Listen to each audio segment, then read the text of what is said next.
When we say I just need to make more sales, what you're telling yourself is like, no, I just need to put more water in the bucket, right? And if I put more water in the bucket, everything would be solved. No, it wouldn't. Putting more water in the bucket doesn't solve the fact that there are holes and it is leaking. So if you want your business to not feel broke, if you want your business to feel abundant and overflowing, we have to plug the holes first, right?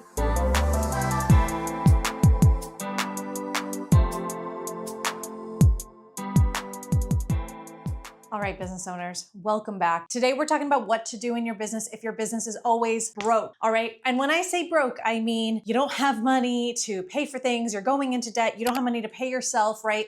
You're working all the time, but you're not feeling the fruits of your labors. So if that is you, this video is for you. Now, there are 3 strategies we're gonna go over today, but the first thing I wanna say is the most important thing, which is broke businesses have money management problems. And money management problems are not solved with sales. Every single business owner I speak to, when they come to me, because I'm the money girl, right? When they come to me, they go, Gina, I just need to make more sales. And I just want to start this video off by saying, no, you don't. Of course you do, because you're a business, right? And of course you should continue working on sales. But sales strategies don't solve money management problems. Okay? You are identifying the wrong solution for the wrong problem. I want you to think about it this way. Let's say I had a sales problem. I'm not selling, I'm not converting, I'm not getting the people who are in front of me to buy. Would I ever say to myself, you know what? I really have a sales problem, but you know how I should solve it? I should get better at my bookkeeping. That makes absolutely no sense, right? That's kind of crazy. That's what you guys sound like when you say, you know what? I have a money problem. I'm always in debt. I can't pay myself. My business bank account is always empty. You know how I should solve that? Marketing. What? Marketing solves marketing problems. Marketing solves sales problems. Marketing does not solve money management problems. And that is what you have if your business is always broke, okay? Especially if you're already making money. So I just wanna set the stage with that. Let's go into the 3 things you need to do if your business is always broke. Okay, number 1, this is the most important thing. You have to define the problem. What is actually going on? And don't just say I don't make enough money, or don't just say the accounts are empty. I want you to actually define the problem. Is it a debt problem? Is it a profit problem? Is it a taxes problem? Is it a payroll problem? What is the problem? The big kind of domino that's creating this broke feeling in your business. And then I want you to actually sit with it, okay? There's a really great saying, I think it was Einstein, don't quote me on this, but I think it was Einstein who said, if I had 1 hour to save the world, I would spend 59 minutes defining the problem and 1 minute solving it. That is the approach I want you to take with this, okay? We as business owners often jump so quickly to solutions, but the problem is solutions only work when it's actually solving the correct problem. So I want you to sit with defining the problem in your business. Why is your business actually broke?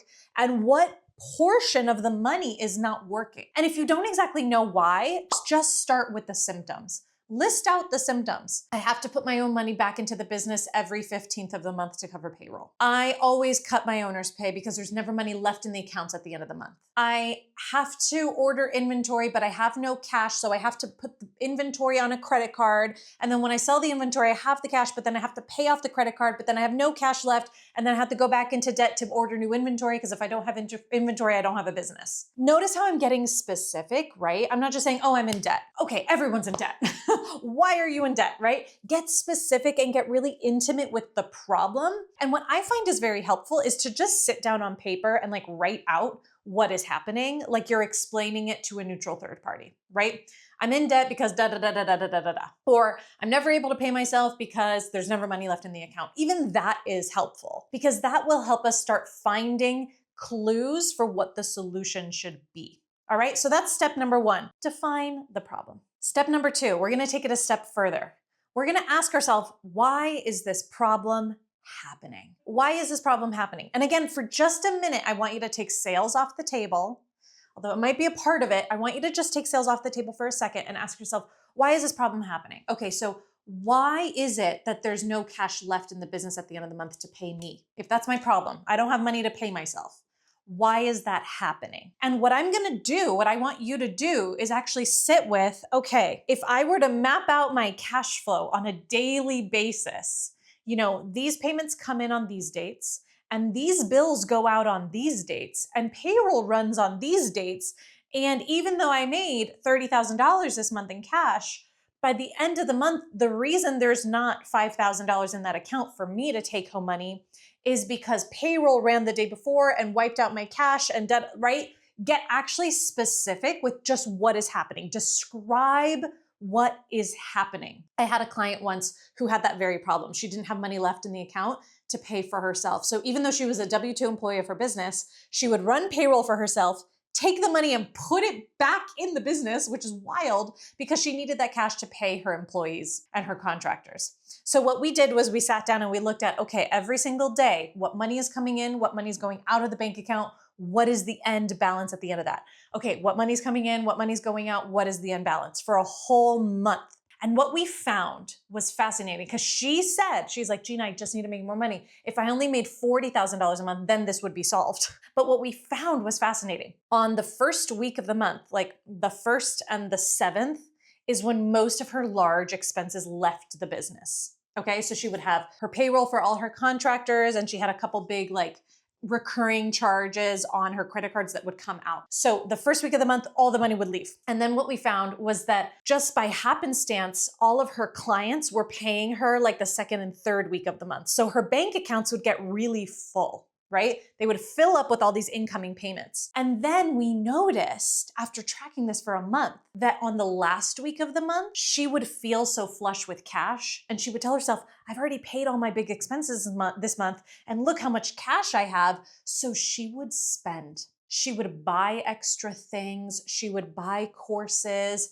She would pay for things in the business. She would do all these not mindless, but a little bit mindless spending because she was telling herself, I have so much cash in the bank. And then the next week would come, the 1st of the month, and she'd have no cash for all those big expenses. So she would have to take money from her personal savings back into the business to make sure those were covered. So notice how it wasn't a sales problem. It was a mindset issue that she was telling herself she was flush with cash when she really wasn't. It was a money management issue because she couldn't log into her bank account and say, I need this money for next week or the 3 weeks from now, and this money is safe for me to spend on whatever extra things I want. She didn't have that schema. It was a money management problem that she was trying to solve with sales, but every time she made more sales, it didn't solve the problem until we got really deep into why is this problem happening? So that's what I want you to do, whether it's a cash flow calendar or whether it's just sitting down and being like, why am I constantly in this debt?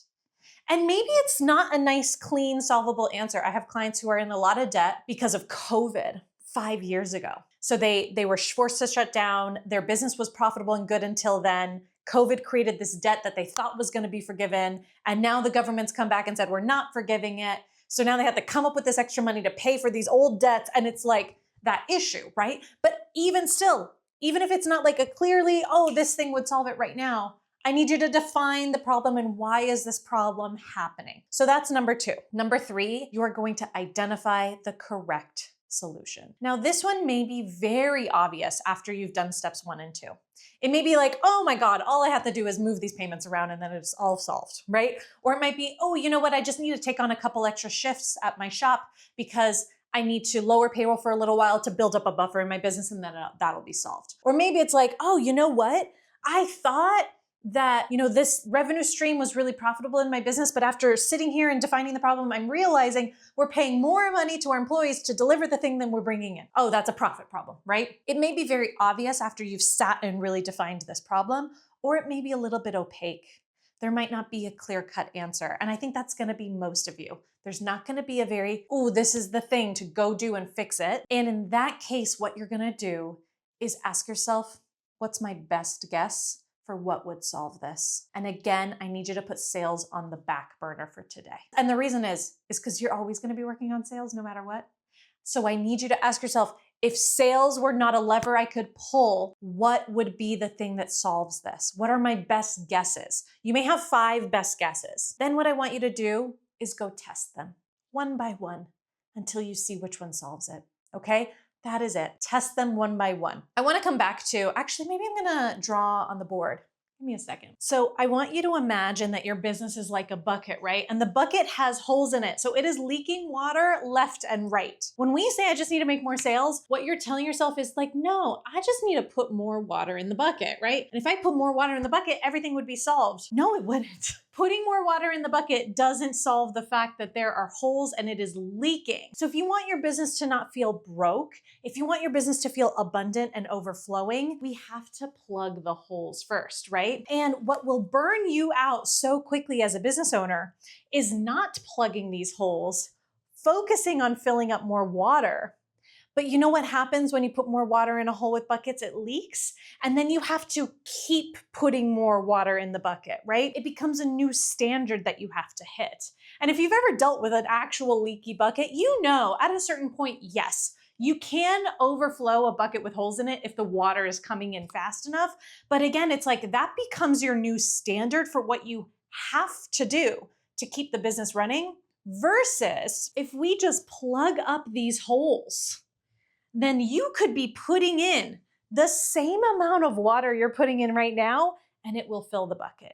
And if you do grow your sales and scale up, amazing. Guess what? Now you have a profitable and efficient business, because instead of leaking water all over the floor, you're gonna be paying yourself more. You're gonna have cash to pay off your debt. You're gonna have cash to grow the company and scale and hire more instead of just leaking resources all over the floor. I want you to fix the leaky bucket, okay? Because businesses that are airtight like this, they feel amazing to run. You get paid what you're worth. You're not going into debt. You're not spending money on the wrong things. You're not putting your own money back into the business to run payroll. You're not mortgaging your house to keep the business running, right? I want you to have a solid bucket, and this is what it takes to do it. Now, if you want to learn more about how to do this, I run a free class every single week on paying off debt, where we cover 3 strategies. We talk about cash flow management, we talk about expense strategy and tax strategy, and we get really more detailed into it. So come to that. The link will be below in the places. This is how you solve your broke ass business, okay? I'll see you guys in the next one. Bye.